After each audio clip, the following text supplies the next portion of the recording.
আমাদের মধ্যে অনেকের দেখবেন হঠাৎ হার্টবিট বেড়ে গেলে ভয় পেয়ে থাকে। তখন তাড়াহুড়ো করে হাসপাতালে নিয়ে যাওয়া হয়, কারণ প্রাথমিক চিকিৎসা না জানার কারণে। তাই বিশেষজ্ঞরা বলছেন সাধারণ কিছু বিষয় জানা থাকলে হাই পালস রেট কমানো সম্ভব। তাই জেনে নিন হার্টবিট বেড়ে গেলে কোন বিষয়গুলো জানা জরুরি। তো চলুন যা যাক বিস্তারিত।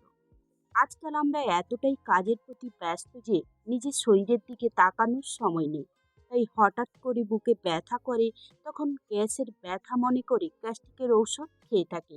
তারপর কারো ব্যথা কমে যায়, কারো আবার হালকা ব্যথা থাকে। তার উপর সে আবার প্রতিনিয়ত কাজকর্ম করতে থাকে। তারপর হঠাৎ বুকে ব্যথা শুরু হয় এবং যত তাড়াতাড়ি সম্ভব হাসপাতালে নিয়ে যাওয়া হয়।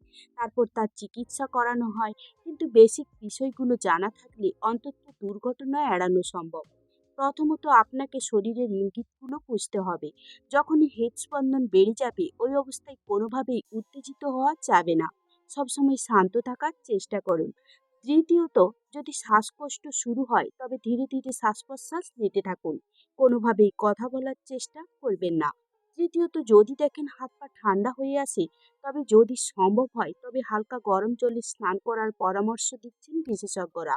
আর যদি দেখেন পরিস্থিতি হাতের বাইরে চলে যাচ্ছে, তবে দ্রুত চিকিৎসকের কাছে যান। এরপর আসি কিভাবে হৃদযন্ত্র ভালো রাখবেন। এর জন্য প্রতিদিন কমপক্ষে 30 মিনিট এক্সারসাইজ করুন। এক্সারসাইজ করলে আপনার হৃদরোগের ঝুঁকি কমবে। আর অতিরিক্ত স্ট্রেস বা দুশ্চিন্তা থাকলে তা কমিয়ে ফেলুন। যখন যা হবে তা দেখা যাবে।